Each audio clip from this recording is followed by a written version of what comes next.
If you tried to find more people who don't want to travel than do, I think you'd quickly fail. I'm a creature of intense habit who's actually super travel averse, and I understand that in a better world with more time and security, even I would get past my issues and do so. The idea of going from place to place, spending just enough time to see the real sights and learn the culture proper, to live like someone there actually does for moments at a time, I would adore that chance. It would make me a better writer, more interesting in conversation, and overall just a better person to have the perspectives of so many places. Not just what they do, but why they do it. How could we not desire something like that? And yet there are definitely some customs which I would have a hard time understanding as the person I am, and have no way to address them but as the person I am. For a light example, food. Recently at a local restaurant, I ordered one culture's traditional dish, which was fermented, although I wasn't aware of that when I did so. When it came out with a smell which my brain has only ever associated with spoiled food, I was taken aback. I was able to eat a few bites, but only with large amounts of a side dish, and even if I took a moment to try and silence my learned reactions and say, I should do this, the second it got near enough my nose, it took back over like instinct. My body learned that something with that smell was always followed by sickness, so I couldn't even eat it even though it was perfectly safe. Now, for someone who grew up with this, their mind wouldn't associate that smell and taste the same way, so they would be able to calmly appreciate the flavors within it. Our contexts code how both of us can experience the exact same thing. Now, when it's just a meal, this is fine. If anything, the people who can enjoy it would likely find my reaction funny, since it doesn't get in the way of their enjoyment of it, and if it was in a friendly community sense, the dish wouldn't be wasted. But what if I came across somewhere that, as a cultural habit, burned books in a festival that almost every citizen gained enjoyment from? Would I be right to judge this as wrong and demand they stop on premise? Am I obligated to learn the history of it first, though, and then see? And even then, does any of that become outweighed by the enjoyment still gained from it? Does the validity of their feelings versus my feelings play into it? Traveling from place to place, one would run into situations like these, where they could either share their opinion or stay as a neutral observer. It leads to a question I can't answer about what is right and wrong. However, it did make me curious in another way. Why would I want an answer to begin with? Why does something like that, the rightness or wrongness about a way of life, matter to me?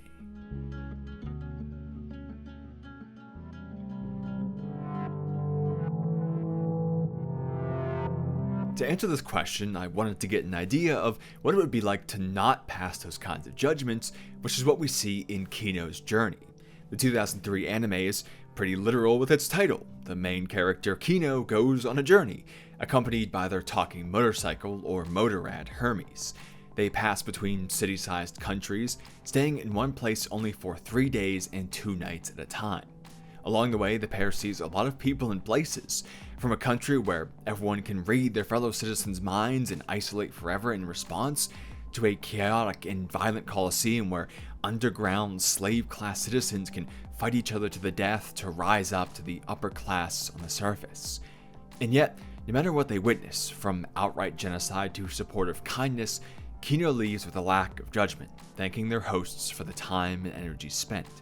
As they state when asked about meddling in others' affairs, "Would you rather I had jumped in and stopped you? Playing God's not my job." I kept waiting for the dramatic moment where this mentality broke, revealing some point about what was worth fighting for and what wasn't, the obligations of a traveler and the intersections of culture and self. I wanted to know what was too much for human resolve. And yet, it never came. Even the most chilling accounts of cold, calculated mass murder can't shake Kino's status as an observer. Knowing that I would feel so differently, and that you probably would too, I was drawn to this. What can we learn about ourselves in contrast to Kino here? But since the story is told with each episode, or in one single case 2 episodes, being its own story, we don't have a consistent place or set of characters to look to for the context of their actions. As such, the only path to really understanding their decisions is to see what can be taken from every place. What is the common thread between the conflicts and lack thereof? Well, one of the most obvious differences begins when we witness Kino having thoughts like this. You know, Hermes, sometimes a traveler also explores their mind. But we never receive the same from another character. The show even makes it a point that Hermes doesn't understand their wonder here. Similarly, we witness few other travelers, with a couple of countries remarking that they haven't had a visitor in some time. And more, even when one of these countries is a bad fit for someone, they never seem to consider leaving it. The people of the collective mind-reading town, for instance, could pack up and leave to be free of it, but they don't. Even if it's down to immigration policies, they don't find it worth fighting those things to connect with another human being ever again. The sum is that, unlike her, they're very certain about themselves and their places, both physically and in life. And the judgments they make, which Kino doesn't, are always backed with some kind of justification which we can analyze to find that common thread in the point of this all.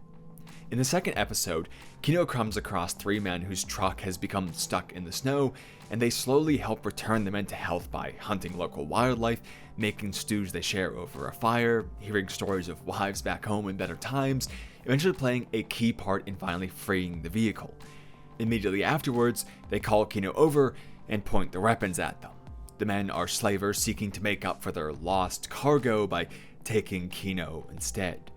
With this quick, true turn from joyous gratitude to cruel selfishness, no hint that it was ever an act or a trick just to survive, these men seem to honestly believe their words that, "If I were painting this picture, I would paint us as wolves. Wolves can't help but act like wolves." to survive, one being takes advantage of another.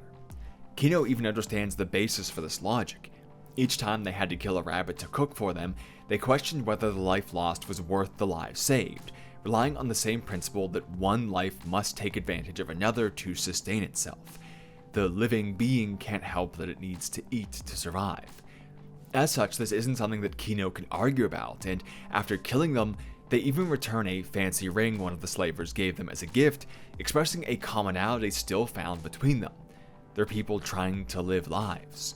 This man bought it for his wife back home, the same as anyone in a more humane society would. They aren't doing this just for some kind of fun. In the place they live, you go out and do this to make a wage. Returning the ring is showing that such a common intent can't be evil, even if the expression of it may be absolutely so. However, at the same time, Kino shows that there's more than just the principle existing in nebulous space. There's also how we react to it. There are those who would have kept the ring and those who return it, because we have no obligation to accept something just because it was given to us. That is, we don't have to take advantage of life in horrible ways, even if we do have to some degree. We have the ability to first think before we take the life which will sustain our own, something Kino does when questioning the validity of the kill on each rabbit. This layer added to it shows that, of course, these slavers didn't truly weigh philosophical options to determine that wolves must be wolves. They simply wanted to have a principle which would justify the actions they already wanted to or felt they had to take. The next episode features a few interconnected stories tied together by a book of prophecy. The first country Kino witnesses it in, an orderly and peaceful place, has a gloomy state about it, and every shop owner is giving away their goods for free. After all, the world is ending the next day. Or at least that's what the book of prophecy says, stating, "On the night when the 19 cold moons cross the sky, the world shall end with the rising of the sun." As such, the citizens go about their days, staring mournfully out to sea where the sun will rise and lead to their end. When Kino asks how they know that this is true, an elderly couple responds, "The book is prophecy because the priest says the book says that it is." The common person here hasn't actually read the book for themselves, but they trust their priests to interpret it correctly. It's blind faith with a few extra steps, turning the cyclical logic from "because it says so" to "because I was told it says so." As such, they've expressly not considered the truth of their belief, and rather have just looked for a way to make it sound less silly than "I just want to believe," even though that's what it is. They go about their days as usual, tending shop even though the world is ending, because this prophecy, despite being about the future, is really about the past. They wanted an excuse to do what they already have, to be certain about their actions. And what better certainty is there than the world's end? There's no reason to do anything more than your usual actions because there's nothing to build to in the future. You accept that you woke up and worked and everything turned out okay enough until the end of time itself, so your life must have been okay. Just like the slavers, this mechanical, orderly nation used a nonsense reason to justify the actions they already wanted to take. They would rather have something to be faithful in than to live. But this shows the power of the concept because something similar was used to such different reasons. One justifying their survival and one justifying their death. And in the exact same episode, for almost the exact same reason, we see a nation which is going to war over the prophecy. They took one of the next lines of it, what else can one do other than smash the green plate, to mean wiping out the neighboring country which had a shoreline they say resembles a green plate. For them, it's a call to action, an undeniable reason that they must act and not be passive. It's clearly a warlike nation with how their soldiers speak of this as necessary and the swift mobilization of heavy forces like tanks, meaning that once again a nonsense reason is being used to justify previously desired actions. The warlike nation wants war.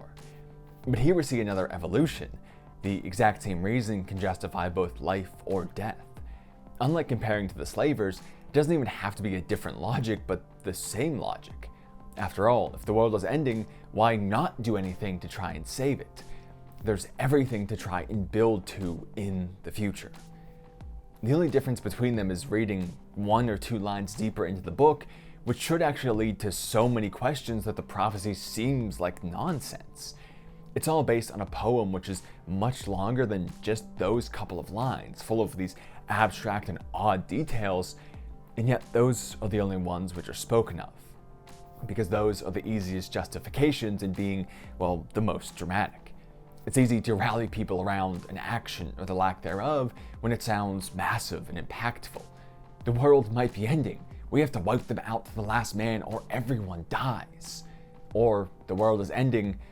We have to do nothing because nothing can be done.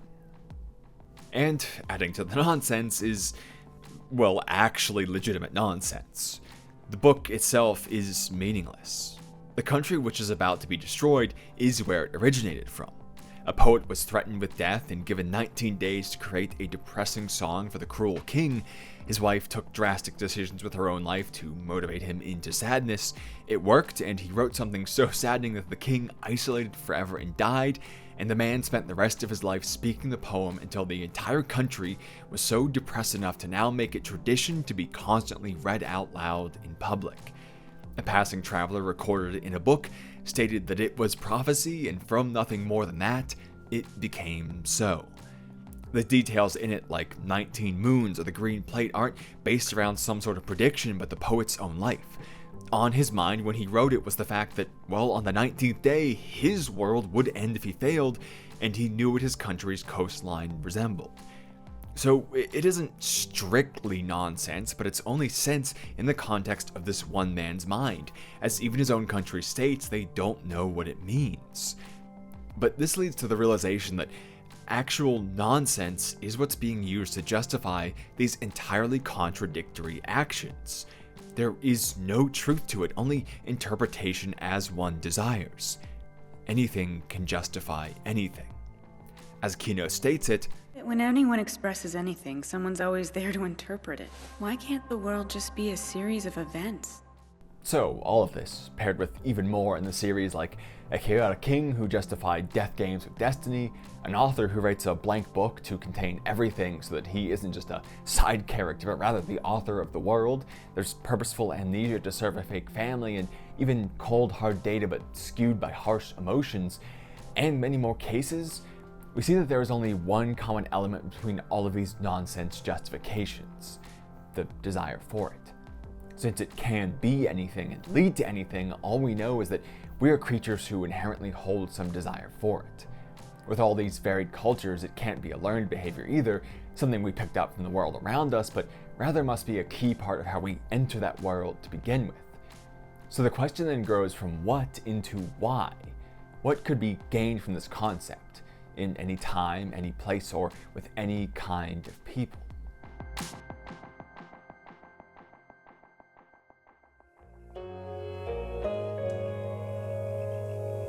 Well, the easy answer would be what we've already stated. It lets them do what they wanted to do. The fulfillment of desire leads us to claim that our actions are right because we are pleasure-seeking creatures. However, that itself is a sort of circular logic. We want to do it because we want to do it, even if it can be explained in more terms, is basically what it's saying. So let's explore another of the cases Kino's journey presents to add another layer. In the 5th episode, we see Kino and Hermes riding down an old, rusted-up railroad track, only to come across an elderly man cleaning and polishing the tracks towards them. He states that the company sent him out to clean them up because they might start sending tracks down that long dead line once again. But that was something they did 50 years ago.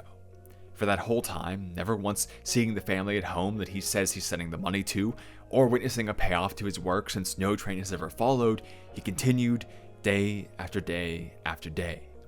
Continuing down the tracks, a day or so later, Kino and Hermes witnessed another man, this time tearing up the tracks. He says the company sent him out to tear them up since they had no plans to use the old line again. Of course, he's been at it for 50 years as well, and with the same reasoning. A family back home needing the money. And one more day down the road, a third man with the same situation in different words, sent to lay a new track along the unused stretch of land. You could then loop these men forever. Build the tracks, clean the tracks, tear the tracks up, build the tracks, clean the tracks, tear the tracks up. It's an endless cycle of futile effort. They never see a train coming. They benefit their company once, yet they keep going. They never see the money or the families they use it for, their personal benefit, but they keep going. And they never tried to reach their work and confirm any of this, they just keep going. We see that, like every other case, they're simply justifying the actions they would be taking anyway once this became their daily life. Only now it's clear that no kind of true benefit, neither for the company who's paying for nothing, nor the men who are receiving nothing, is playing a part in it, so the reason can't be simple desire chasing. At least not physical desire chasing, but what about mental personal benefit? They don't desire anything from the action, but rather they desire the action itself, or more simply, action itself, no the. What they want is something to do until the end of time. Why else would they bank 50 years of their lives on nothing more than the logic, no one told me to stop? To make it even more clear, each one asks Kino for a story, since they're a traveler and must have some good ones. To the first man, they tell a tale of a futuristic city, one manned so heavily by robotics that none of the citizens even need to walk, but are transported everywhere on floating platforms. In a place like this, work is a laughable concept. And yet, the citizens here take stressful work days double-checking the calculations of the robots, even though they're always right, exactly for that stress. The more stressful the work, the more of the communal compensation they receive, and so many risk stomach ulcers and headaches from harder workloads. In a world where work had become obsolete, they reinvented it. With all the tools in the world, they refused to do more than what they already knew. Hearing this story, the first man responds with an understanding of the point, saying, "Imagine that. Those folks just keep working those meaningless jobs." He can see the point clearly, understanding the concept and applying it to others immediately, but he can't or maybe won't recognize that he's in the exact same situation. Kino tells the second man that they aren't a good storyteller, but still tells it anyway, and he fails to understand the point of the story. And then they decline to even tell it to the third man, understanding that their words would mean nothing and refusing to do work for no reason as they are. They will do this forever and are incapable of change. Because imagine learning that you wasted the last 50 years of your life. The pain one would feel knowing that nothing about more than half of their existence mattered. This would be so taxing that it makes more sense to ignore it forever than to ever realize it. That's the mental benefit which makes us all so appealing, the avoidance of this specific pain. But Kino's journey shows us a case where it can't be ignored. It's in the 10th episode where we learn about a man everyone says is the wisest of them all because he exists without desire.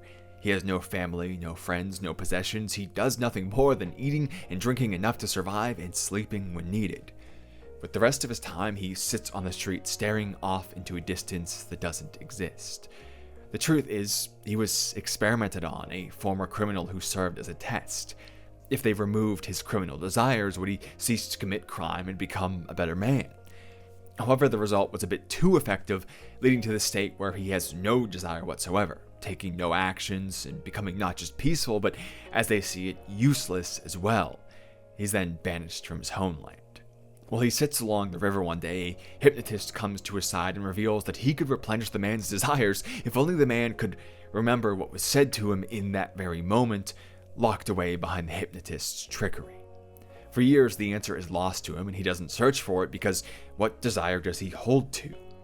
However, Kino coming by and sharing a specific story happens to trigger the memory, where he recalls that he was told there is no way to turn him back, making him once again aware of more than basic sustenance. I think the statement of no way to turn him back is a bit more metaphorical. His desires could be regained, as we see it does happen, but his time couldn't, his ability to act on them couldn't be. The results of them which he was supposed to gain would forever be left in the past. His life was late, almost gone, and could never be recaptured as he's soon to die. And so the result, after a lifetime of no actions, of nothing to justify his existence, is pain. What was my life for? What did I live for? You can imagine the men working on the tracks having the same reaction if they were to be shown their futility, which is exactly why they refuse to see it. They and everyone is afraid of this fact. Did I exist for no reason? Could I have done better? Was my life a waste? And this fear isn't just for the elderly, but anyone who's spent their time and energy well aware of it one day ending. In episode 8, there's a woman seeking to invent a flying machine, reaching failure after failure after failure, years and years with nothing to show and a wasted family fortune, eventually succeeding just before her town sought to destroy the machine for good. When she makes it, her remark is, "My life wasn't wasted after all." Unlike the man she took this path in life over from, she won't die alone and quickly be forgotten. A lifetime of interesting efforts and potential entirely looked over. The point is that we don't just look back and fear this, but that fear itself reaches back through time to be a constant threat.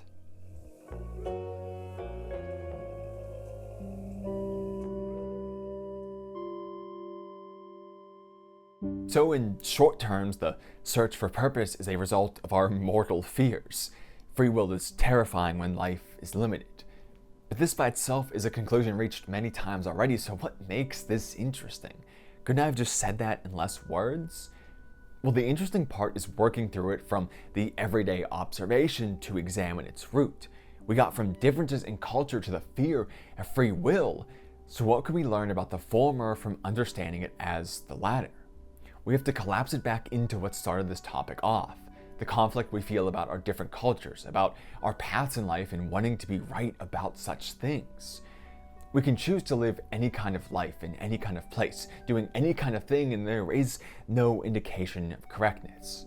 There are laws and social rules, there are consequences and benefits, but there is no exact statement that one is after a true reason. After all, in one country, a single punch would be excessive violence, and in another, it wouldn't even be the start of a normal day, and everywhere in between, it would be everything in between. And you can always disobey those laws and argue that you were right in doing so anyway. You can fight in a coliseum or write a book of everything, and no one comes down from the clouds and says, "Good job." We want to be judged as correct, but are left to our human devices to ponder it. And so the very search for proof becomes the thing which introduces the fear. The further we look, the more we see no true way to live, meaning we cease to try and look far at all. We try to avoid ever seeing so we can be certain, removing all the space that fear needs to paralyze us for better or for worse. We're driven by the tension between a desire for certainty and the search showcasing only a lack of it, leading to men like the railroad workers. That was a case of individual false certainty, though. It was simple to justify, however, I think many of us would see through such a thing pretty easily. Hell, we do every day, just maybe not so much after 50 years. But there are other cases, those places which have more complex reasonings, and as such harder cases to show as nonsense. and those cases are kind of culture, tradition. The interesting thing about our first question is that culture could be a direct result of this fear. After all, if looking everywhere and seeing everything is so conducive to that terror, then why not standardize what we see to prevent it? Now, keep in mind as we move forward that this is just an idea to explore ourselves with. I'm not stating it as true. Culture and tradition are complex things, and in the real world, much less easy to speak so casually of. They'll be intertwined with systems of government and history and so much more. Today, we're just exploring some vaguely philosophical ideas which play one part in that big, complex thing. But continuing for our purposes today, let's imagine you start with a landscape full of people, with no nation or creed or law who can do exactly as they wish. There is nothing saying your life is more valuable than anyone else, except maybe power, physical force, and so you're never certain. But you'd introduce rules and regulations. You can only live here and only in this. You make specific industries and certain jobs. You till that soil, you build those houses.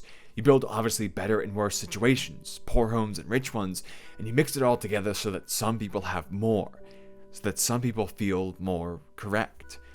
It's like the society which reinvented work. They had no way to ignore their fear if everyone was as valid as each other. And so they would rather die early from stress thinking, I'm right because I'm rich, or live below others thinking, I'm right because I'm free, than to wonder. What they created was the basis for judgment, something to come to conflict over so that they could feel right on either side. Something similar can be seen in another case, a country which excitedly welcomes Kino because they just so happen to arrive on the day of a cultural festival, where everyone wears cat ears to celebrate revolutions long past. They're so eager about it that Kino is actually somewhat weirded out, and they seem to move on a bit quicker than usual. As they leave, the townspeople rip off the cat ears and start to complain, wondering whose stupid idea this tradition was, to one of them saying, well, they didn't hear any better ideas. As Kino is later informed, this is a place which kicked out its old king and then removed any traces of the previous culture he set to start completely anew. However, since this left them with no traditions, that discomfort crept in, and they rely on travelers to decide their path. Each time one visits, they try out a new, made-up cultural event to see if it can be read as interesting and valid, failing each time for some time. However, when a traveler arrives, they're all quite swift to get this ready, excited to do it, and so coordinated that the town has to come together to agree on what to try beforehand. This means that a bogus search for fake customs has provided them with an actual custom, a habitual event which is unique to them and that they find enrichment in. But they can't believe this about it, because if they do, then they see a tradition which is theirs, and as such seeks to search for a tradition, meaning their tradition about searching for it is now pointless and defeats itself. They have it, but they can also never have it. In short, it's nonsense. They're simply using it to achieve a judgment of their actions as valid. With how many different customs there can be around the world, and how nonsensical they can seem to someone somewhere else, I think this is meant to extend into the idea as a whole. Our cultures are kind of nonsense. We can see that our traditions sometimes even no longer serve a purpose, and yet they persist because we want them to. They're things we keep doing because we do them. And if we stop believing in them, then they can cease to be. This is really just what the men on the railroad had, but extended into a harder to defeat form. Rather than being held up by one person's belief, it's held up by many people's beliefs. Even if a handful start to question, the concept itself will remain quite strong in the minds of the others. This is why I find the topic more interesting than just existence is terrifying, because we're witnessing how deeply held that fear is by its expression. It shows that purpose and culture have an interesting overlap I don't think we often consider, that things we do every day can be motivated by this without ever thinking about it, even as we know how much it impacts other decisions and areas of us.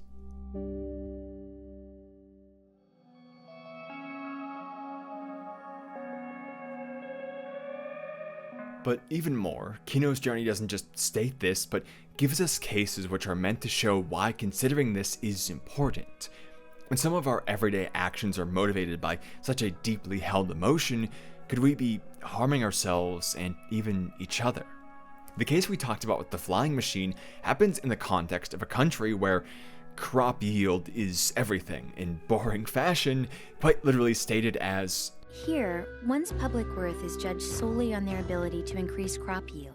Of course, this is in line with what we just discussed. It provides a metric to be judged by to ease fear. Even if one hates it, since anything can justify anything, they can still use that to quell the fear by calling it unfair or worthless. This conflict, the kind we discussed in the intro, is actually kind of the point. If there's nothing to fight over, then there's nothing to state who is right or wrong. Conflict then is sort of inherent to purpose in this way. Now, in this case, this isn't actually a terrible thing. After all, this is a country which will never go hungry, and anyone able-bodied enough can live a perfectly fine life. Hopefully there are solutions otherwise, but that's not a point this series is trying to make, and it's a topic we've discussed better elsewhere. The issue, considering an average case, is that on such a large scale it also has large consequences. With so much focus on these small, slow increases in crop yield, are they missing a better way to go about things? And they were. While it was still a positive path, by discarding all of this woman's work on other potential solutions as doing nothing for the greater good, they were about to miss out on a plane, the first they'd ever seen.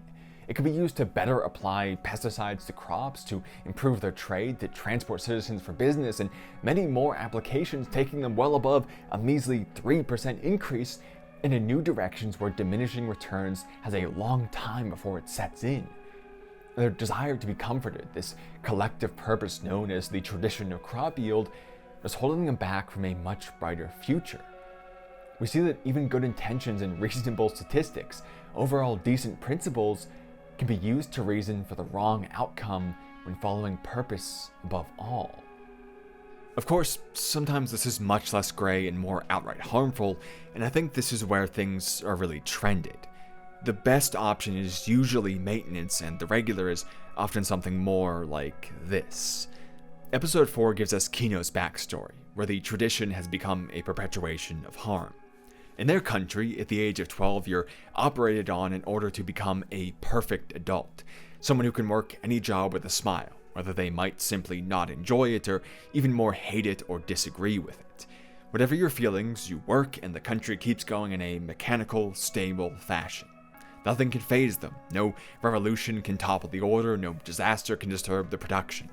And while this is a benefit, a stable life is nice after all, it also means that a citizen can stab a traveler and within less than a minute reason it away and even laugh about the issue as if it meant nothing. They're undisturbed because they aren't actually someone. The operation essentially removes their sense of self, since there is no different level of enjoyment to anything. The innkeeper feels the same way about their job as the executioner. They enjoy a slice of bread the same as caviar, or feel for their child's life the same as some random drifter.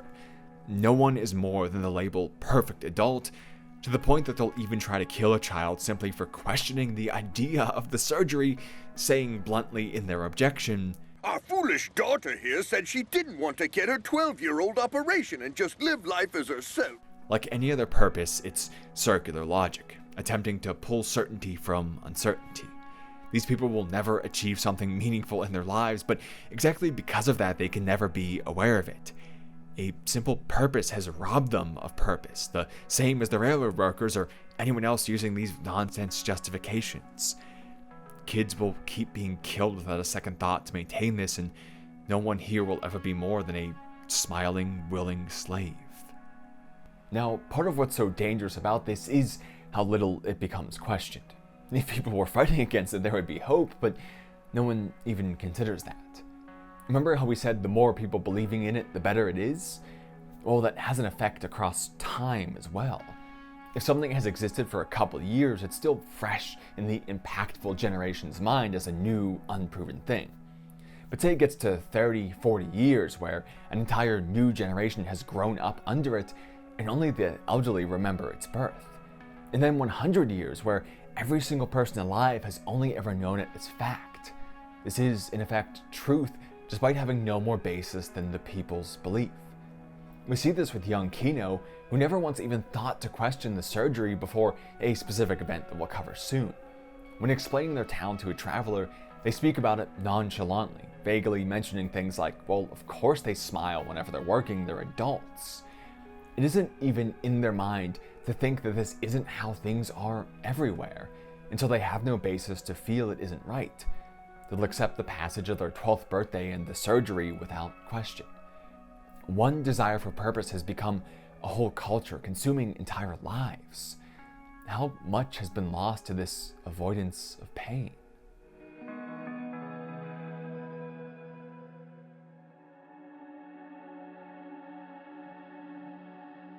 However, the revolution against this can be easy, at least on the scale of one.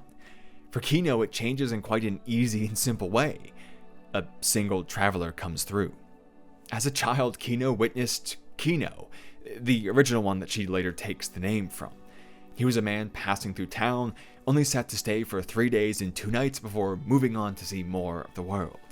He witnesses their custom of surgery, and while he shares thoughts on it, saying, Does being a perfect adult mean you do all the things that you hate? If they keep doing things they hate, how can they enjoy life at all? he refuses to take any action to stop it, and in fact, even changes the subject when it gets rather serious about it.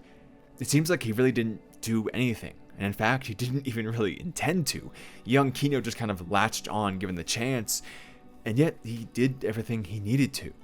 He reacted. He made it clear that what they inherently believed was correct actually had a different perspective on it, that it wasn't the case all across the world. In short, he was himself, but somewhere else. Not a child, and not a perfect adult either, but just Kino.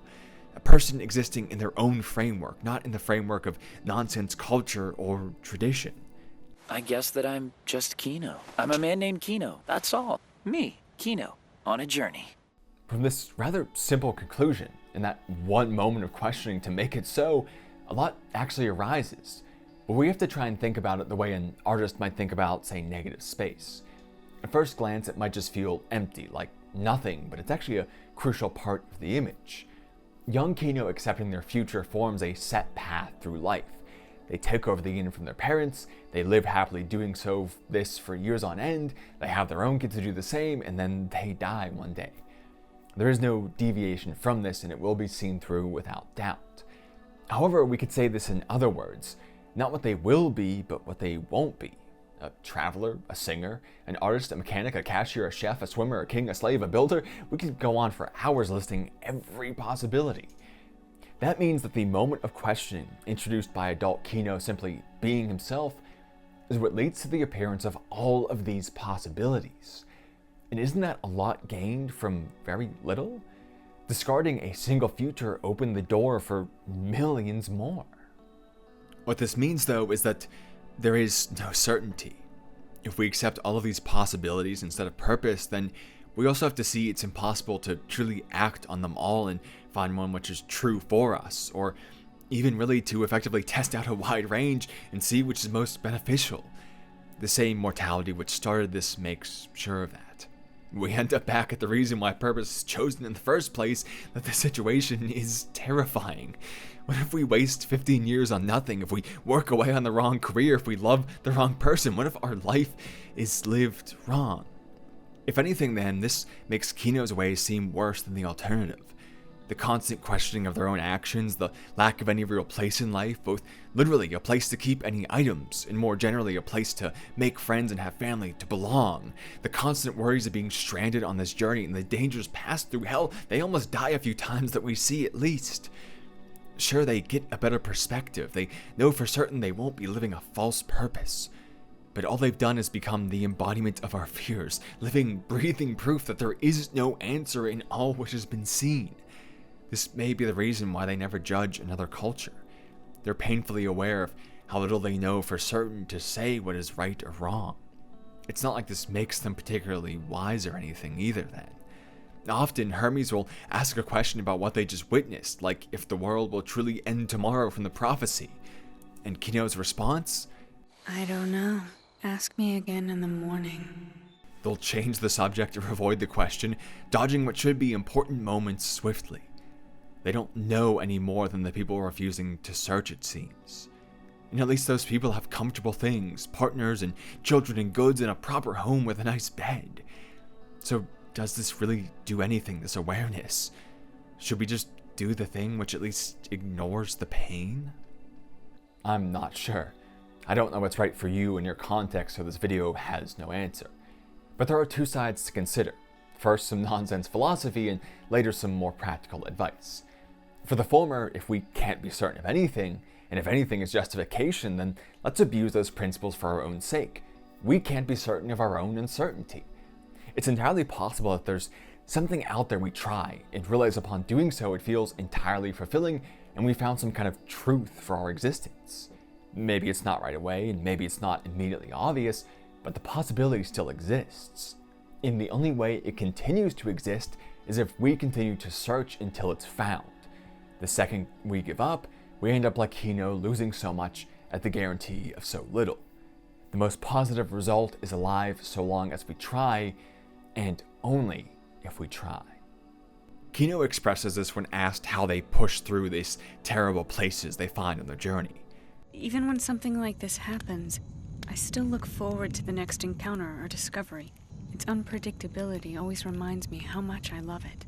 Sure, this one was bad, but in such a wide world, the next one might have the same buildings and similar looking people, but you can guarantee it won't be exactly the same, and so it could always be better too.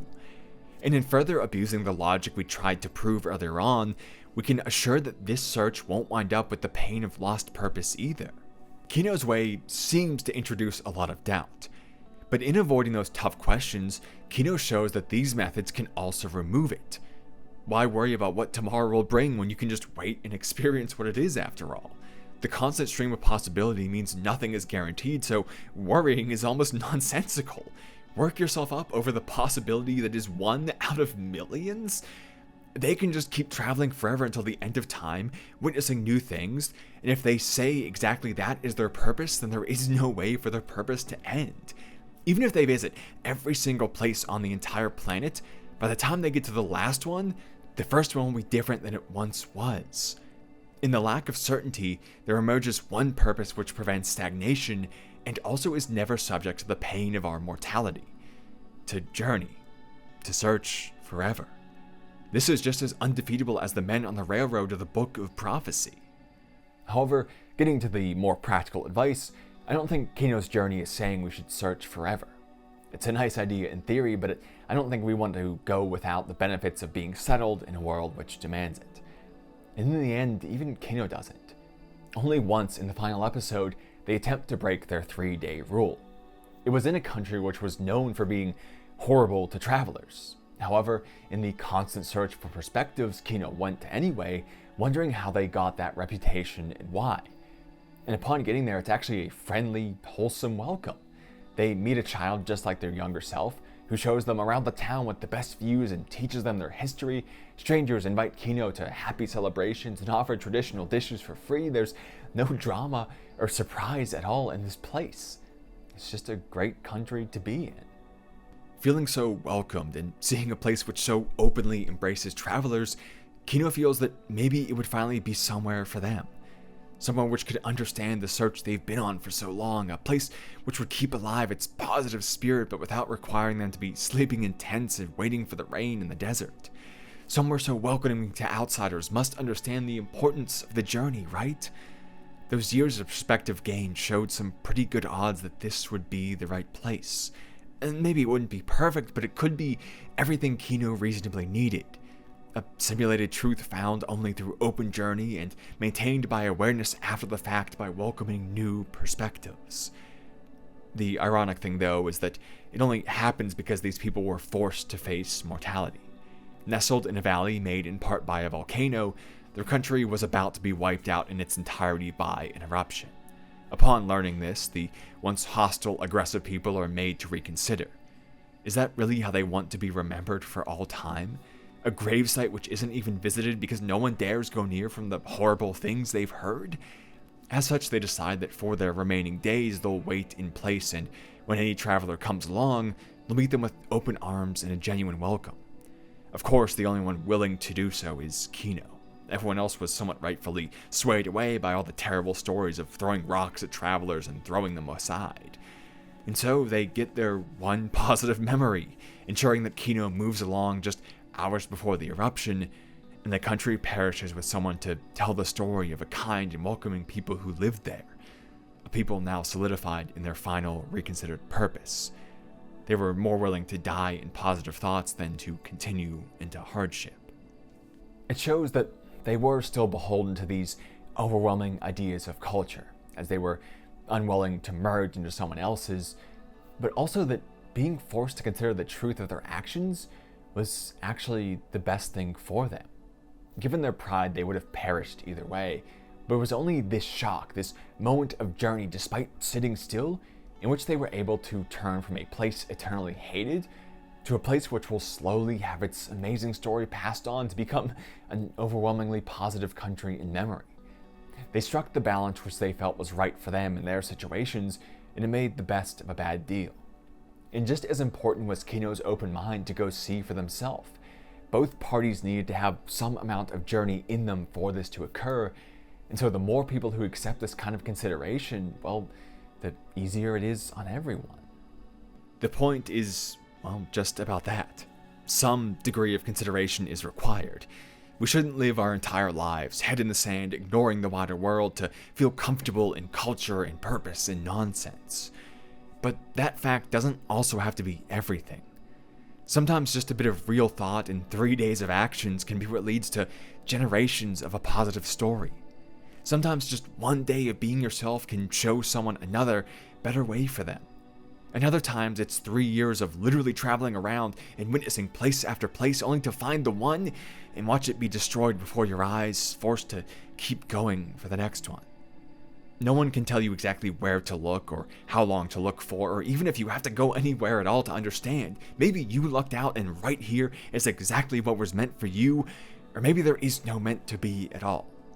But the only thing we know is that we have to try and know. And most of you probably knew that already, but maybe never thought about it in these specific terms, or just how much of our beings can express this fact. So my goal here today was to provide that one little nugget which might have led to such a consideration. And hopefully that was something that worked.